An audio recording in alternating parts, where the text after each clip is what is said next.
Hello everyone, this is Dr. Sulochana Gurung, your dentist, and I am here with another segment of our Tooth Talk Thursday today. So, how has everybody's week been? Um, are you are you all excited that the week is coming to an end? If yes, type in the comment section below. Uh, Say yes, right? So my week's been great. A lot of exciting things happening already, and construction is going on in full speed. And we should have our opening date sometime soon. So stay tuned for that. I would like to share a little bit about practice today. We are a brand new dental office, state of the art office located in the heart of Queens, New York, and we will be opening very soon, as you all know. Our goal is to serve our community, treat our patients with beautiful, natural looking dentistry using top of line technologies. We commit to giving you that exceptional wow experience and creating beautiful smiles. The topic for today is dental cavity. If you have any questions, you can always place them at the comment section below, and I can answer them as they come. Okay. Yeah. So, and before we begin, can you guys do me a favor? Just type in below where you guys are watching me from. That way I can say hi. Okay. So, yeah. Hi. Okay. So, as you all know, the word cavity, right? What is tooth cavity? Actually, the dental word for cavity is dental caries. It is a demineralization that is caused by acid-producing bacteria present in our mouth.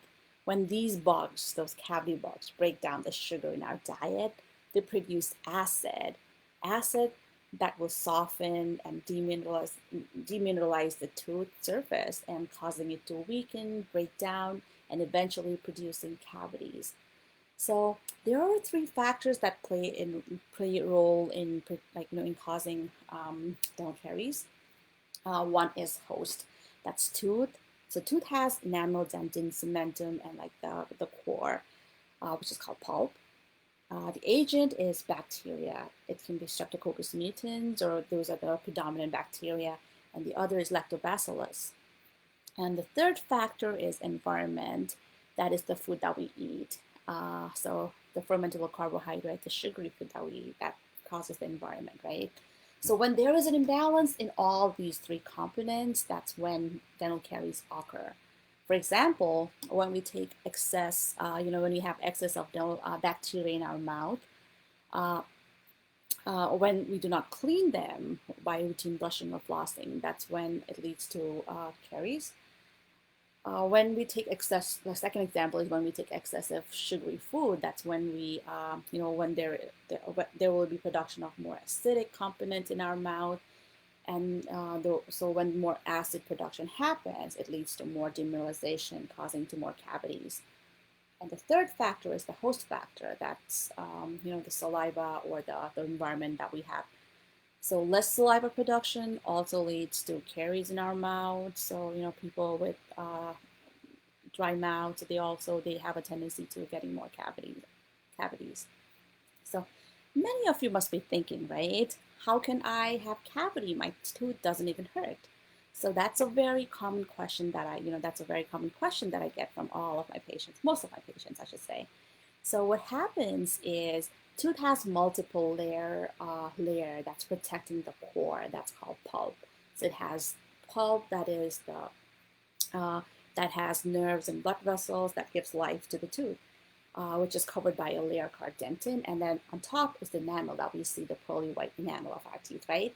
So when bacteria attacks the tooth, so it first attacks the hardest part of our body, so which is enamel. That's the hardest part of our body, right? So um, so the that part tends to so there this is that is very that's very few millimeter of thickness, and it tries to fight the attack. And when this like finally like if there's more attack to this layer, there'll be more this layer finally breaks down.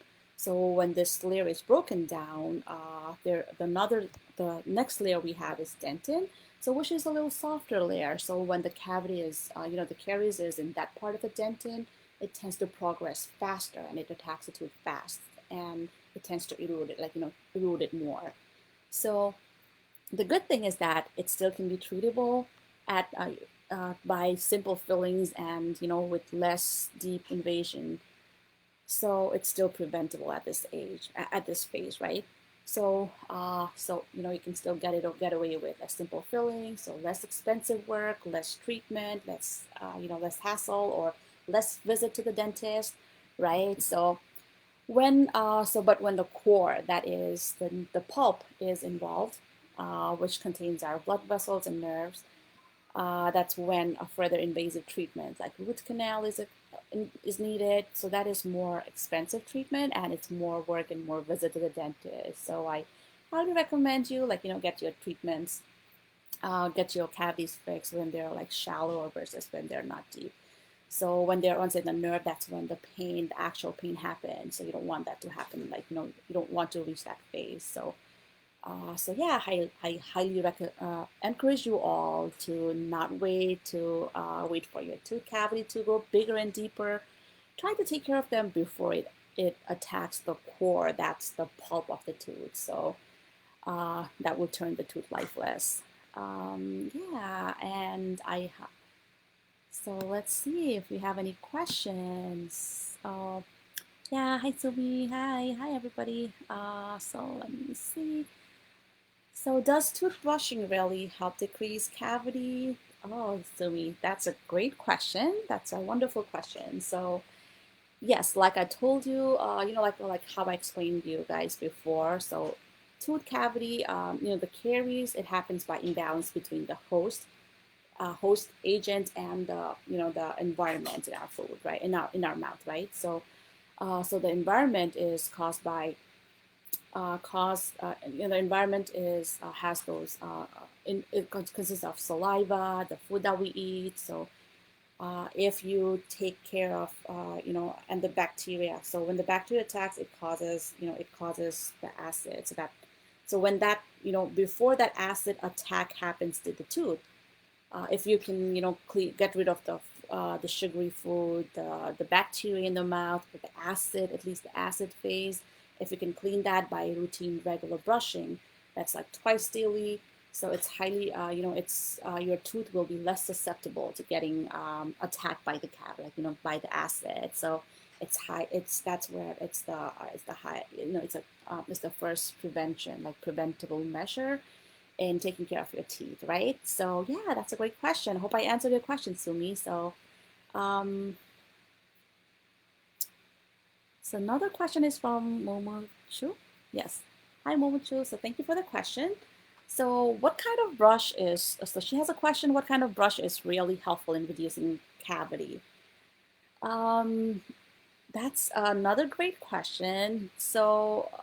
Okay, so how I would like to face this question, answer this question would be is, brushing, yes, of course, you need what kind of brush. So you need it's not like I don't have like a definitive answer like what kind of brush is really helpful. So more than brush, I would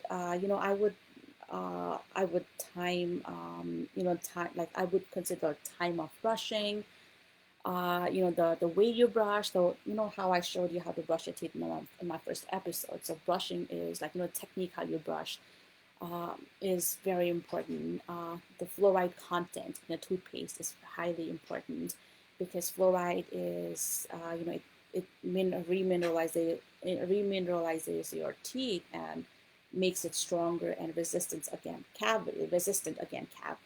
getting more acid attacks. So more than brush, I think I would consider the technique, the time you brush twice daily, and then floss in between those teeth. So that's highly important too.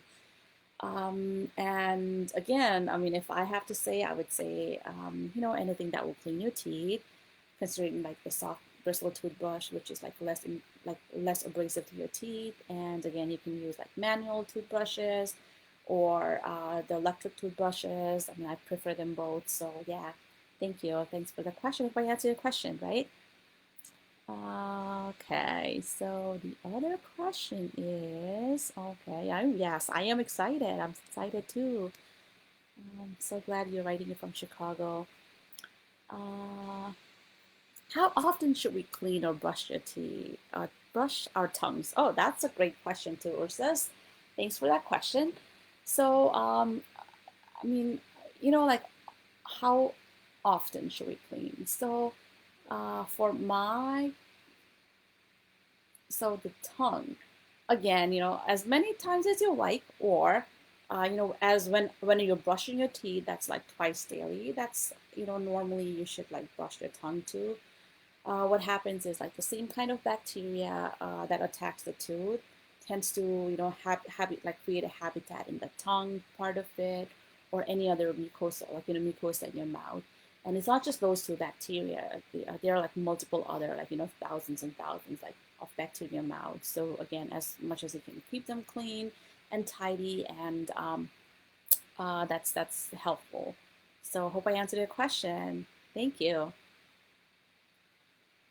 So again, like if you guys have any question, you can always put them at the comment section below, and you like it.